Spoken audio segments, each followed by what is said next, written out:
There are systems that exist before any of us arrive. They were already here, already functioning, already shaping how things work. We enter them, we learn their rules, we operate within their logic, and eventually we leave.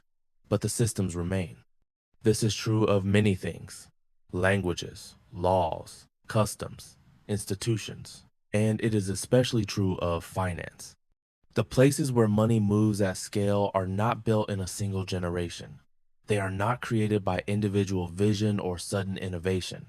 They are accumulated, layered, built up over time by countless people who followed rules they didn't create and passed those rules on to people who came after. There is a city where this accumulation is older and deeper than almost anywhere else: London.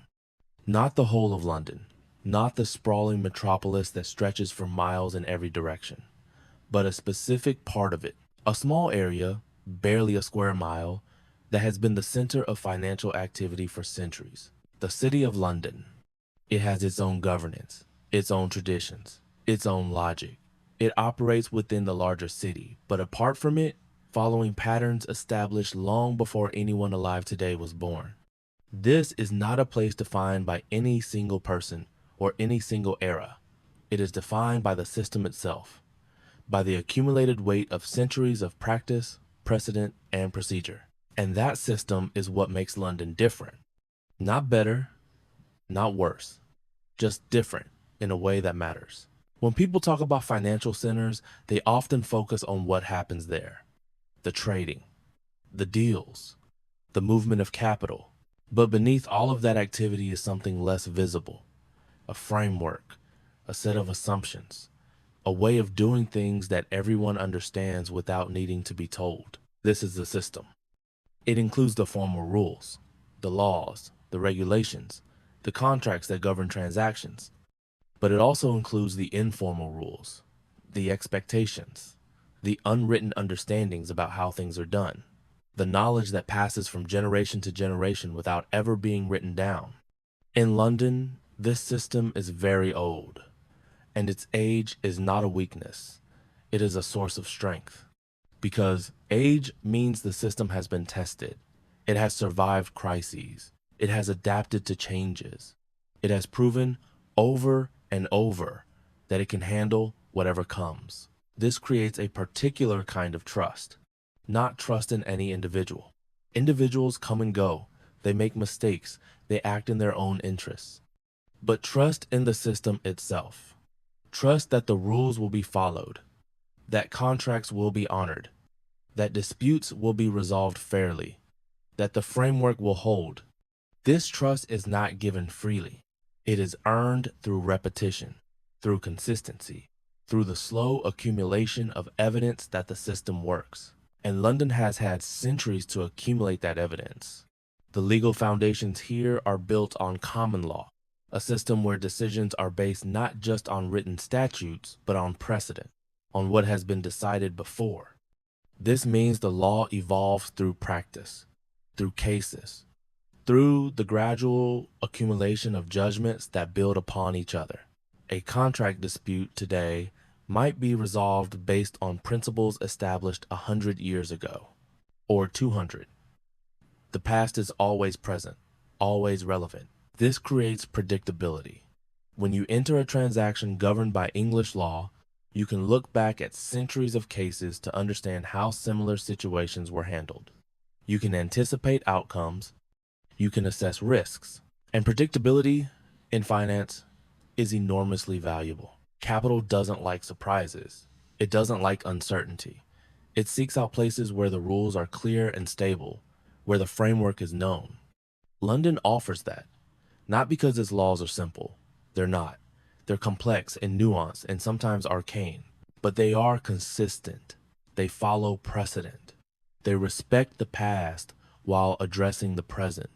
And that consistency has drawn capital here for generations. The institutions of the city are themselves part of this system.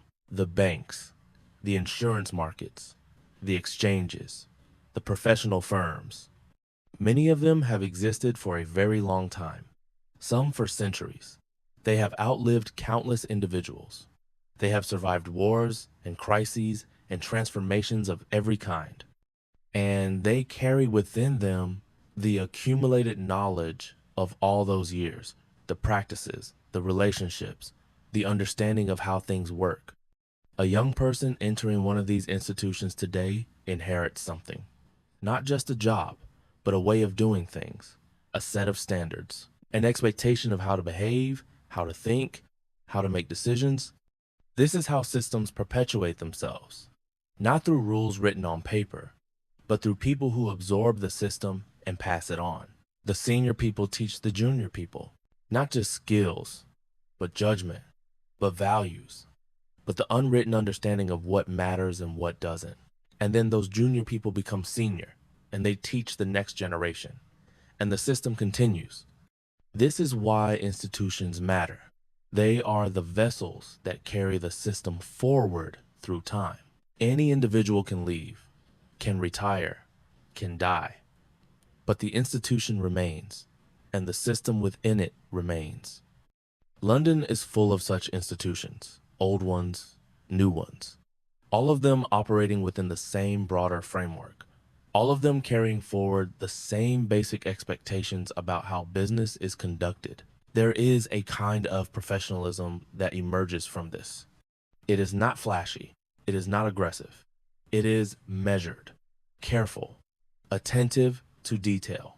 The emphasis is on getting things right, on following proper procedure, on doing what has been done before, unless there is a very good reason to do something different. Innovation happens. Of course it does. New products are created, new markets develop, new technologies are adopted. But the innovation happens within the system. It respects the framework. It builds on what exists rather than trying to replace it entirely. This is different from places that pride themselves on disruption, on breaking with the past, on starting fresh. London doesn't start fresh. It adds layers, it evolves, but it never forgets what came before. The physical city reflects this in subtle ways. Old buildings stand next to new ones. Medieval churches sit in the shadows of glass towers. Streets follow paths that were established centuries ago, before anyone planned them, before anyone could have imagined what this place would become.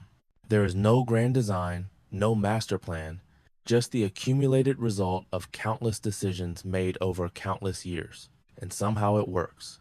Not elegantly, not efficiently, but persistently, durably.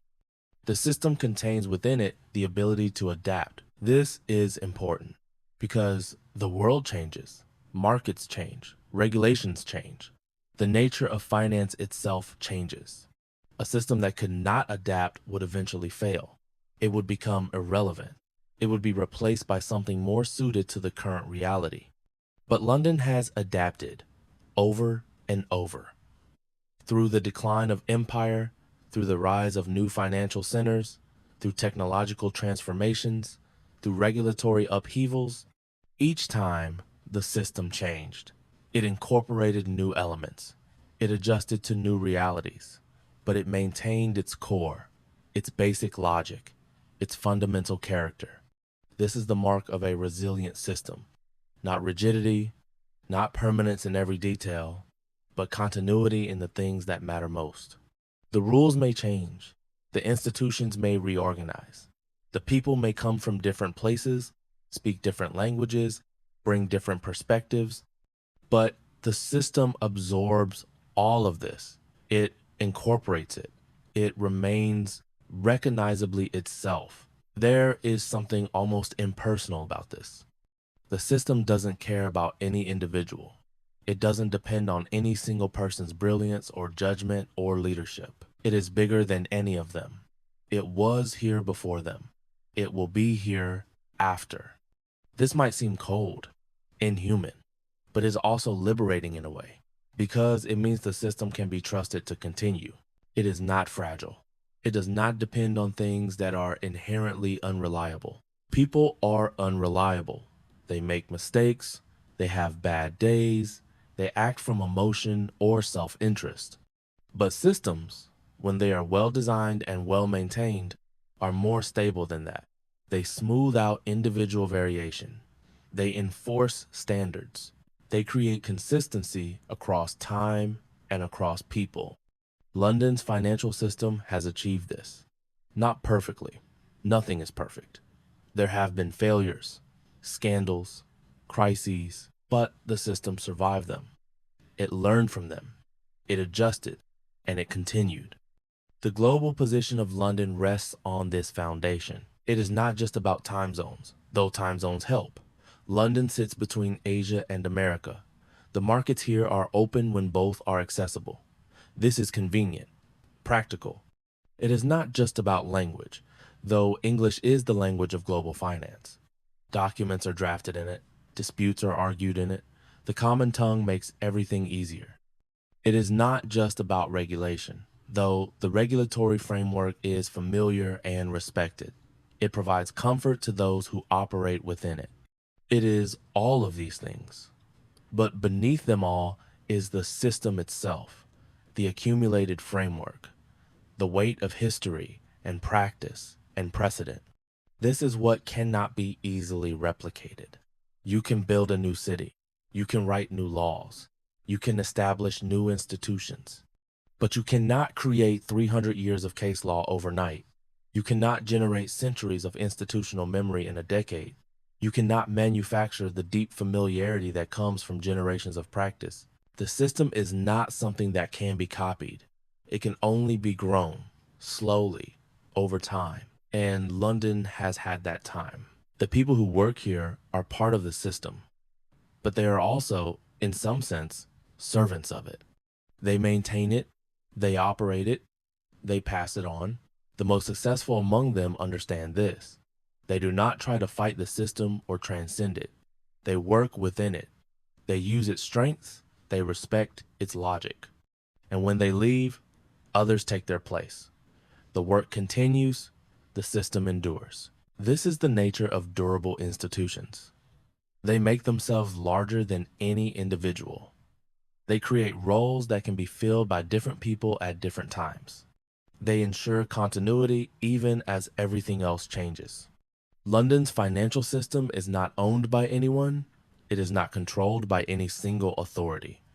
It is a collective creation, built by countless people over countless years, maintained by ongoing activity.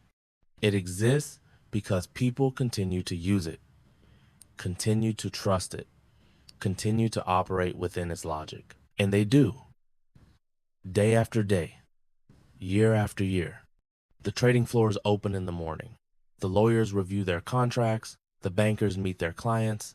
The regulators examine their filings. The work is not glamorous. Most of it is not visible. It happens in offices and meeting rooms and conference calls. But it is all part of the same system, all contributing to the same framework, all keeping the machinery running. And somewhere on the other side of the world, someone is deciding where to place their capital, where to structure their transaction, which legal framework to use, which institutions to trust.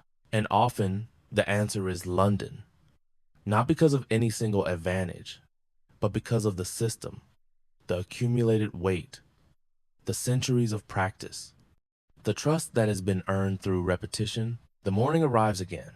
The city wakes up. The streets fill with people heading to their offices. None of them built this place. None of them can claim ownership of it. They are passing through like everyone before them. But while they are here, they maintain it. They keep it working. They pass on what they know. And when they leave, others will come. Others will learn. Others will continue. The system does not depend on any of them, but it depends on all of them, on the ongoing commitment to keep it running. And so it runs, not because anyone wills it, but because the structure supports it, because the patterns hold, because the framework has proven itself over and over across generations. London continues, the city continues, the system continues, not because it has to, but because it has been built to. And so far, it holds